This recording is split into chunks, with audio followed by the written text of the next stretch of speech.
जिल्हा परिषद आणि पंचायत समितीच्या निवडणुका ईव्हीएम ऐवजी बॅलेट पेपरवर घ्या अशी जोरदार मागणी काँग्रेसचे माजी प्रदेशाध्यक्ष तथा आमदार नाना पटोले यांनी केली आहे। या संदर्भात त्यांनी राज्य निवडणूक आयुक्त आणि मुख्यमंत्री देवेंद्र फडणवीस यांना पत्र लिहिलं आहे।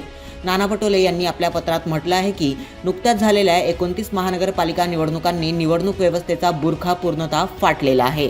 विशेष म्हणजे शहरांमध्ये झालेले अत्यल्प मतदान हे केवळ मतदार उदासीन असल्याचं कारण नसून निवडणूक प्रक्रियेवरील जनतेचा विश्वास कमी होत असल्याचं स्पष्ट संकेत असल्याचा आरोप पटोले यांनी केला आहे। देशातील अनेक राज्यांनी जनतेचा विश्वास टिकवण्यासाठी आणि वाद टाळण्यासाठी स्थानिक स्वराज्य संस्थांच्या निवडणुका ईव्हीएम ऐवजी बॅलेट पेपरवर घेण्याचा निर्णय घेतला आहे।